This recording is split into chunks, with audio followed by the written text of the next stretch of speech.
I was psyched on blacksmithing. And then I ran into this little documentary on YouTube about a knife maker, and it changed everything.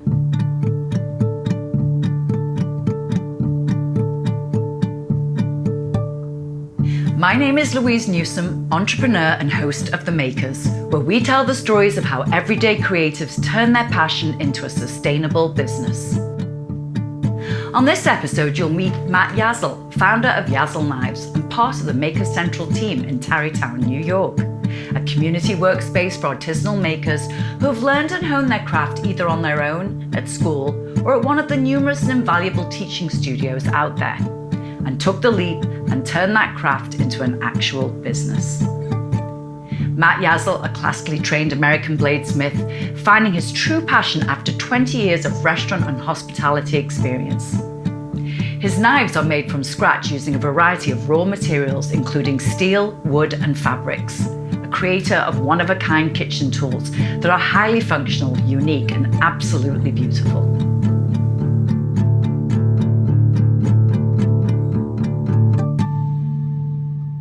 It's great being here again at Makers Central, right here in Tarrytown. I'm just so inspired by what's happening in this space. Welcome back. It was fun to have you in the first time, which I rarely say to most people that feel like popping through here, but yeah, I'm looking forward to talking with you for a bit. Yeah, no, I know. We had such a great chat that day, and yeah, everyone was so patient. I was here way too long. I know I left, I was like, I overstayed my welcome. No, not at all, not at all. So anyway, so you studied fine arts. Yeah, you could say that. I guess I did say that. So were you painting, or were you doing sculpture, or none of that? A little bit of everything. I was always, an artistic child.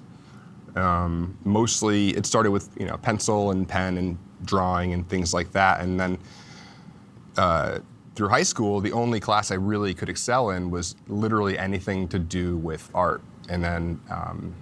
Graduated, all that stuff, went to a community college for art, and yeah, it was mostly pencil drawing again. I dabbled with painting and started learning art history, that sort of thing. So did you actually make a living from this? No, well, it turns out, as I knew even before that experience, that I'm just not a very good student. I don't learn in the same way that most people do. I wasn't a great student, and so I didn't really leave that college experience with all the tools to even be able to, first of all, understand how to start and then run a business, or even to really hone in and figure out what I wanted to do with my art. So.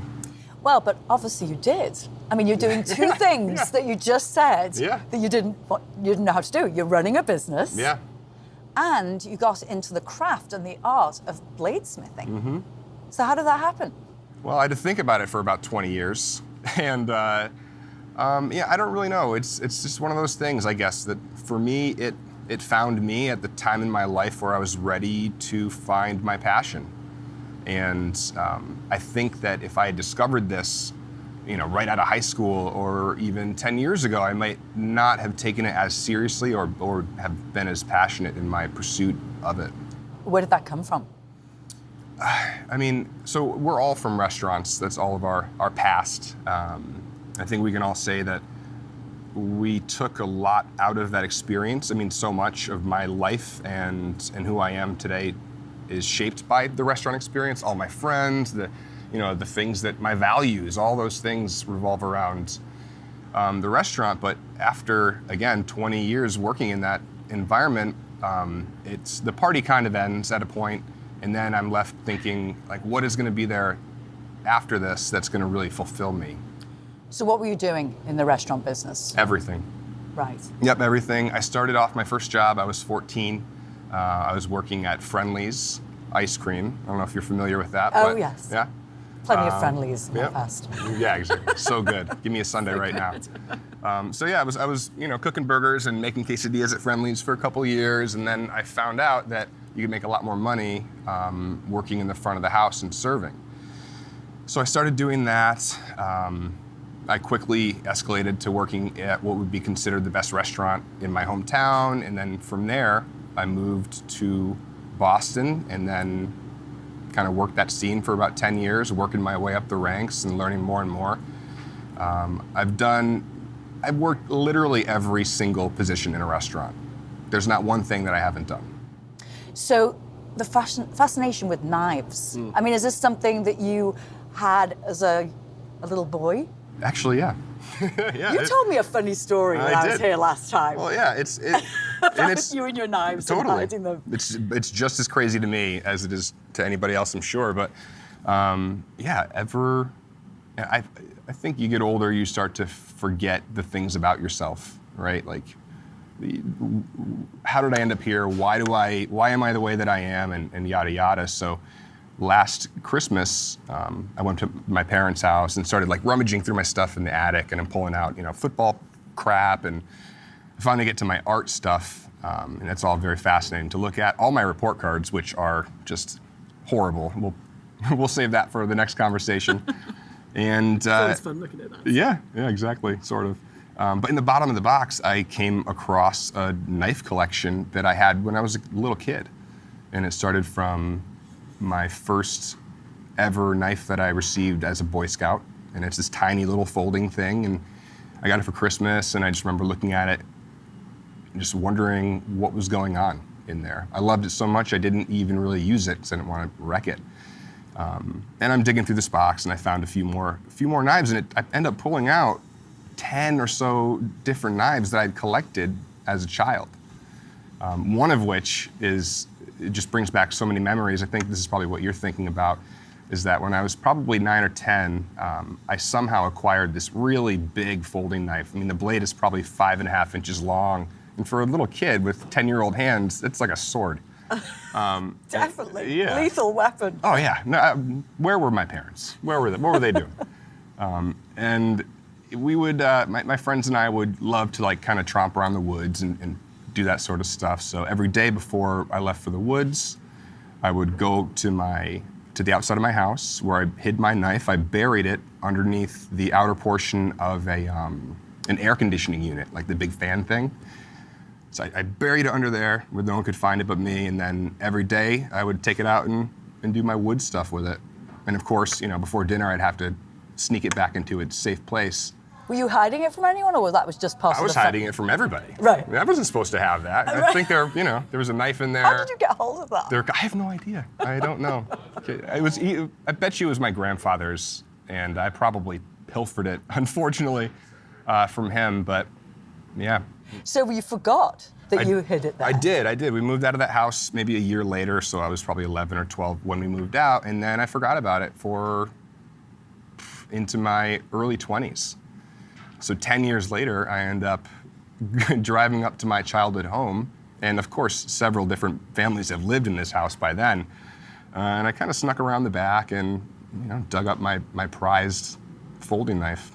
Oh my goodness. It's crazy, yeah. Did you show the people that were living in the house? No, I took off. Are you kidding me? I got out of there. That's a riot. Yeah, I grabbed one of their bikes too on the way out. I just took whatever I could really fit in my hands. They'll never miss it. But yeah, it was just sitting there waiting for me, and it just really brought back so many feelings and memories of being a kid. And it was nice.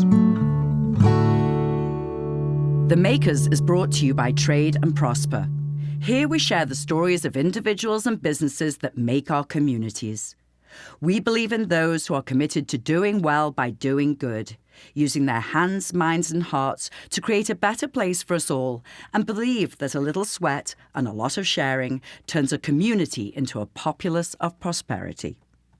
Trade and Prosper is a forum where those like-minded individuals meet to trade ideas, information, goods and services, as well as build long-lasting relationships that enable them to expand their reach locally and also globally.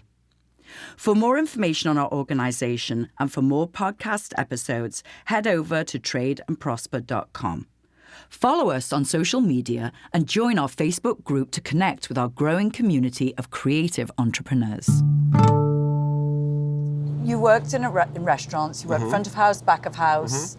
You had a fascination with knives as a kid, you realised. Right. So how did this all kind of fuse where you were like, okay, I'm going to make knives for I mean, these knives, I mean, we have a few in front of us here. They're exquisite. Yeah, they're not bad. But these are like for somebody who wants this really special knife, right? A chef buys these, right? Or home. I mean, who are your customers, first of all? More or less. Well, I mean, so my customers are I like to think of my customers mostly as kind of people like myself, but maybe had their shit together a little bit before I did. I don't know if we can say that word here, but people around my age. I'm 37 right now, and so old. I know, I'm a geezer. Yeah, right. I think around my age, give or take 10 years. More cooking enthusiasts, people that have worked maybe behind a desk for a long time, and they just want to go home and handle a piece of something handcrafted with a story, maybe something they want to include in their own lives, but don't necessarily, maybe they haven't developed the skills. Did you know there was a market for this, though? No. I didn't go directly to knife making from restaurants. I started carpentry and just kind of making small projects in my tiny Boston apartment living room. So I was making spice racks out of that same living room, and this is a Boston apartment, so we're looking at like a 6x7 room, and there's sawdust everywhere, and I'm making these spice racks thinking I'm going to be a great carpenter. And then I learned about blacksmithing. There was a blacksmithing class really close to my apartment, so I went, and it blew my mind, just the ability to manipulate a material that is just seemingly permanent. But once, under the right conditions, I guess just like everything else, you can move it around, and there are no limits to what you can do with it. So I was psyched on blacksmithing. I thought, I'm going to be an ornamental blacksmith. I'm going to make, whatever, brackets, hinges, just things that people need. And then I ran into this little documentary on YouTube about a knife maker in Vermont, and it changed everything. What was it? So he's a guy named Nick Anger. I saw this video, I guess, about 2.5, 3 years ago, and it was him telling his story and how he used to be like a social worker, and he liked his job, but it wasn't really fulfilling him. And then the video takes you into his blacksmith, knife shop, and all the imagery just fascinated me, and just like, going back to that place where these old-timey trades are just, I don't know, so crucial and beautiful at the same time. And just watching him work and hearing him speak about it, I decided I have to give it a try at that point. I'd never thought, I don't know how knives are made. I know they're metal at that point, but I had to give it a shot. And so I started to look into ways that I could educate myself in that arena. Well, I mean, you certainly have. My gosh, they're gorgeous. I mean, so all of the techniques, I mean, you have steel, and you have a finish on this knife. Right. Is this, I mean, that's all the way through the steel, you told me, right? So it's not just something on the surface that's been embossed onto the knife. Oh, yeah. This is... Yeah, it's not a coating or a painting. What we're looking at right now is, it's a chef's blade, and basically the process in which I have made the metal is called, it's either pattern welded, it's referred to, or it's also referred to as Damascus steel. I'm not going to try to teach everybody what that is so much right now, but... No. Is it heat process? Well, yeah. That creates the shading? The long and short of it is that Damascus steel, and I'm sure that everyone has seen a knife like this at one time or another, but it has this really cool kind of wavy pattern in it that looks almost topographical. And it's created by taking two similar but slightly dissimilar types of high carbon steel, and then kind of stacking them on top. They're almost like playing cards, and you kind of alternate, one type, the other type, one type, the other type. And it gives you that detail. You heat it up, and you hammer it out, and you manipulate that now it's a block of steel into different shapes and create different patterns. So let's talk about the shapes, even before we get to the handles. Sure. So, when you think about, especially if chefs are coming to you for knives, what are they looking for? Because they buy their expensive knife set, and it's kind of, I presume, standard shapes, Yeah. and there's certain sizes, and they do different things. But you have some unusual shapes here. So what I like to make, typically, I like to make an all-purpose chef's knife. So the things that we have in front of us here it's kind of like a mashup of both, Japanese stylings as well as more European stylings. The Japanese have a different type of knife and knife shape for like every kind of fish. They have got like a million different knife shapes for very, very specific tasks. Whereas, the American or German European chef's knife it's heavy. It's a workhorse. It's a big tool. We've designed our chef's knife to be like a multi-purpose tool. It's kind of like this is our one knife. We want it to do almost everything that we need it to do in the kitchen. Whereas Japanese knives are very specific. So what I've decided to do, and what a lot of handmade knife makers are doing now, is creating a tool that has all of the greatest elements of all those knives kind of in one thing, in one item in your hand. So when you say that, you mean it could even be used as a paring knife? Yeah, more or less, depending. I mean, Right. I wouldn't try to make like a goose out of a tomato or a swan out of a tomato with one of these things. Then again, I obviously don't know how to do that anyway. But yeah, like. Do you get feedback from chefs who say, do they give you feedback? So absolutely. Design and Mostly, tweaking. most of my feedback comes from like chefs online, and they'll see the pictures that I posted on Instagram, and they'll just tell me like, oh, you should do this and that, and it'd be better if you added this element or took that away. And I really appreciate all of those notes. Have they helped?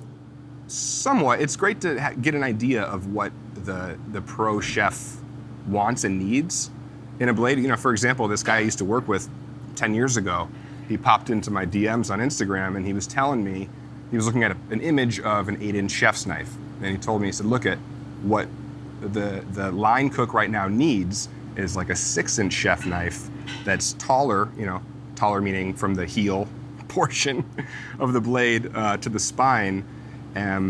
Just because in a professional kitchen setting, it's faster, there's not as much opportunity for them to either hurt themselves with the knife, or they can kind of just not even look at this knife and buzz through all their prep work. So how come that's not a standard feature in a knife set? I mean, that's a very interesting. Yeah, it's a very insight. It's great insight, and I love to hear stuff like that. And I mean, I haven't designed or built that piece yet, but it's certainly something that I will in the future, and I'll market that towards, chefs on the line guys. It wouldn't be fancy like the things in front of us, because those guys are dropping their knives all the time, and they're borrowing each other's knives and whatever. So I wouldn't put a piece that you're in love with behind in a professional kitchen setting, but for a tool. But for a tool for those guys just to get the job done, I think it was really great to get that feedback. I mean, on that premise, thinking about your business model, obviously your niche. Mm-hmm. Do you see yourself staying that way? Even just talking about this concept of this just one knife that could be used for many. Yeah, I definitely do. I didn't start doing this to make $1 million. My dream here is not to sell my designs of my knives to commercial knife companies and have them make them for me, because that defeats the entire purpose of this. I'm passionate about this because I see it as something that I can truly enjoy doing until the day that I die. I don't want a job where I'm just counting down the days to retirement. And for me, if I make a good living to where I'm a happier person ultimately, I think that's where I want to be. Keep it small, keep it very personal. I really enjoy interacting with my clients and just actually having the experience of seeing their reaction and their joy with their new, with their Yazel knives. So let's go back to the knife design. Sure. And talk about the handle, because the handle is, first of all, a whole other material. Yeah. explain to me what you're using here and why you're using it and where you're even getting it from. So, yeah, the handle is definitely a different animal. And side note, this is a huge reason why I love knife making, because it's not just about making the blade. I get to work with metal, and then once that's, that process is finished, then I get to work with wood and types of, non-ferrous metals and other types of composite materials and things like bone, and, I've got woolly mammoth molar slices to utilize for different handle components. And so there is no limit to what I can create and to like kind of the essence and feel that I can put into any given piece, just depending on my imagination. How are you understanding the grip? I mean, that's obviously really important. Yeah. Well, one thing that actually I learned quickly is that, no one taught me how to make knives really, but no one teaches you how to put a handle on a knife. Nobody does. There's no one that's going to stand over you, and I really wished for a while that this was the case, but no one's going to tell you the rules of making a knife handle, because there aren't any. There's just a wrong way to do it. There's a ton of right ways, but there's a very wrong way to do it. So you need to make it stable? Oh yeah, first of all, it's all form follows function. And that being said, I'm not the kind of person, I do not like measuring stuff. I live I don't like clocks or alarms or anything like that. I like to be just more free and allow my own kind of physical experience to help, and to help guide me. Yeah. So as far as these knife handles go, I'm taking it, and my hands are a little bit bigger, I think, than the average, but typically I want to make sure that my front two fingers fit above that first ridge. So that's your support ridge. Yeah, and snug up to the handle, and then my back two have a place to go. So that's kind of like, if I was to say this right, the two front fingers against the knife blade are supporting the whole piece, right, and the back two fingers are the pivot. They allow you to move the knife. If you need to, right, exactly. So most often, people are gripping the knife at the blade itself. Oh, at the blade. Right. They put their first finger and their thumb on there. Because it's just more, you get more like dexterity out of it. It's a pinch grip, and then you want to be able to slide it back and to be able to do like a nice kind of a slicing motion with it too, and have it be comfortable for that.